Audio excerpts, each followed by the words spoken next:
Meet Carell Williams.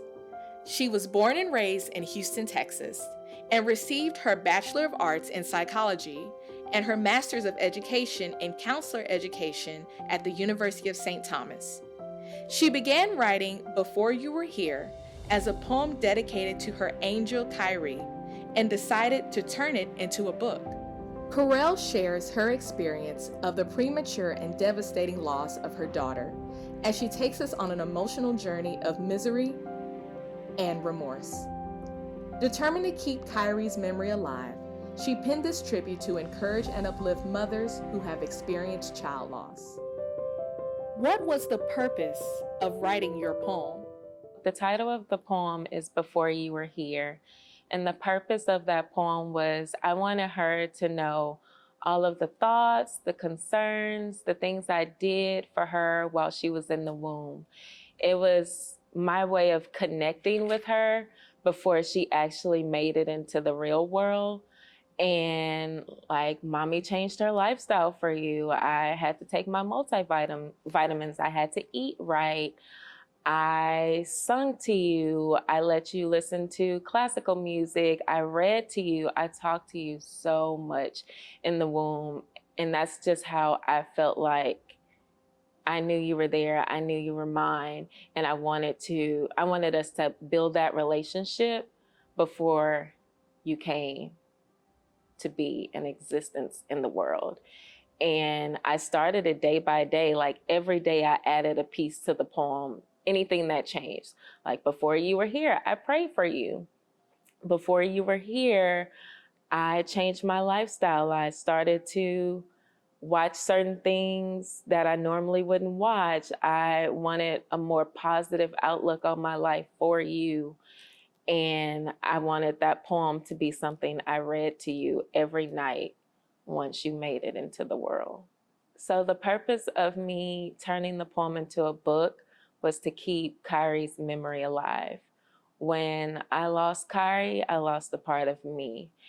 And because I didn't want to ever forget about her, or I didn't want anybody else to forget about her, I thought it was best for me to turn that poem into a book that could help other women get through the struggle of losing a child, how the book helped me. Writing that book was like my gain in life. I had lost something, but now I was about to gain something from the book. And it not only talks about what women go through while being pregnant, but what happens after when they leave the hospital with their baby, or what happens if they don't get to leave the hospital with their baby. Like me sitting in the waiting area, waiting to be picked up, and I saw everybody leaving with their baby, and I didn't have Khyrie with me. That took a lot out of me. Like I literally had to sit and watch people leave the hospital with their newborn, and all I had was my C-section scar. Like I didn't have her. So the book is for her. It's more for her than for me. Like I wanted her to live on through me, because when I lost her, I lost a piece of me. And I felt like that was the only way that I could get it back. Explain your initial reaction when you found out you were pregnant. When I first found out I was pregnant, I was nervous, hysterical, and scared, because all my life, due to having sickle cell, doctors told me that I wouldn't be able to have children. I didn't believe it at first. I looked at the test and I was like, no, this can't be right. So of course, being the paranoid person I am, I went to the store and bought a digital test too. And for sure, it said pregnant. So I got confirmation from the doctor, and I was shocked because I grew up thinking that I couldn't have kids. When I was younger, my doctor told me, due to having sickle cell, that I wouldn't be able to have kids, or it would be a very, very hard pregnancy. And I was a high-risk pregnancy. So I was scared, but I was also happy, because I didn't think I could get pregnant, but I was. And I was about to bring a child into this world. And even though I had all of the nerves of a first-time mother, like it was still possible. So there was hope. Describe your feelings when you sensed Khyrie was in danger. The moment Khyrie stopped moving was the scariest moment of my life. And I say that because she moved so much. She was constantly moving. And something didn't feel right. And they say women know. Women know. There was like a jerk, and it wasn't like her typical movement. And I was nervous.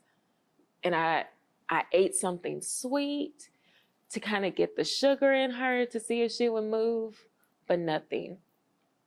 I reached out to my friend Laura for a heartbeat monitor to see if I could hear her heartbeat.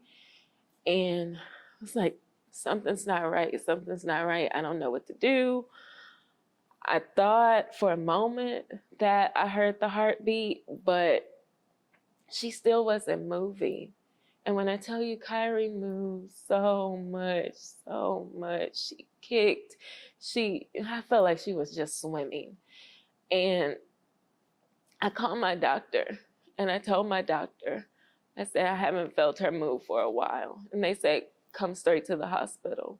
And I didn't hesitate. I called her father and I called my mom and dad and I told them where I was going.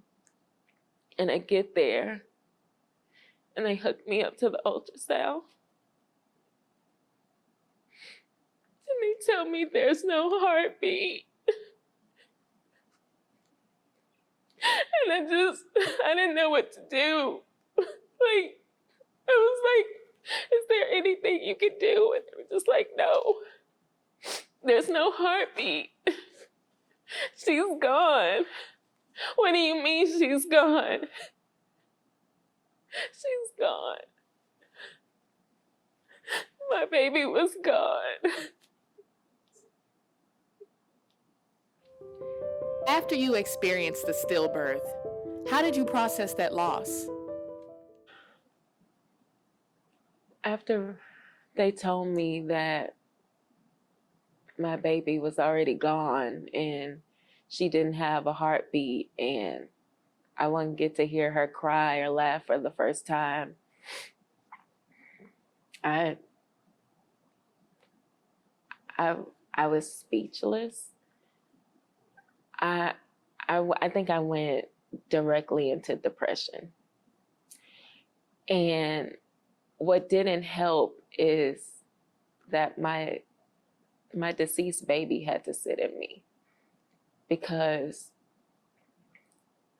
the doctors thought that they could get me to give birth naturally. And I knew in my heart that that would never be the case for me. So at least 2 days, I sat with her in me, knowing she would never make it. I prayed. I asked God, can you please just wake her up? Can you please allow her to move? Can some random miracle happen right now while I wait until what I knew would happen, which is a C-section, actually happens? So it was harder for me to lay in the hospital bed knowing that I still had to carry something that no longer had life in me. But I'm still breathing. I'm still living. Like, why didn't God take me? Why did he take her? Like, I've experienced life. She didn't. So it's just like I just didn't want to move on. I didn't see anything outside that hospital room. I didn't think anything would come from me after that day.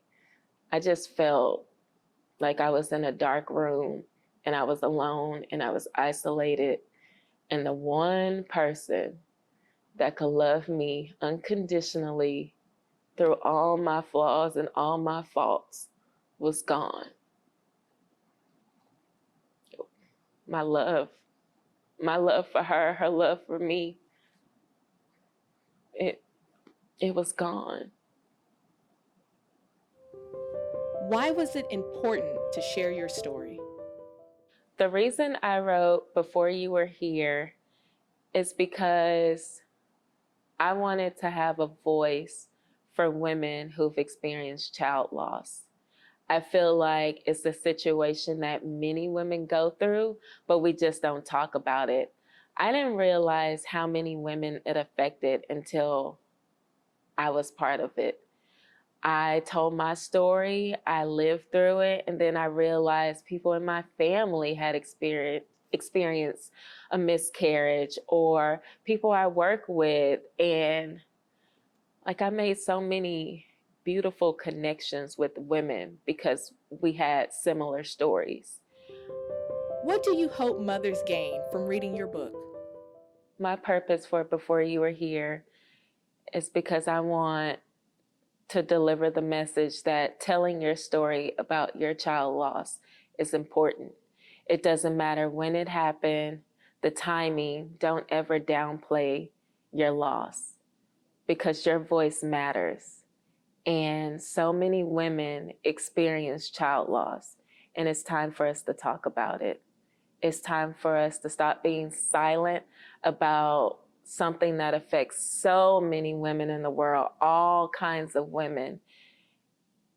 Tell your story, talk to someone, seek help.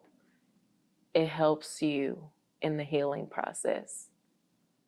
Before You Were Here is Carell's way of celebrating her daughter Khyrie's memory, and she encourages other women who have experienced this unexpected loss to do the same for their sons or daughters.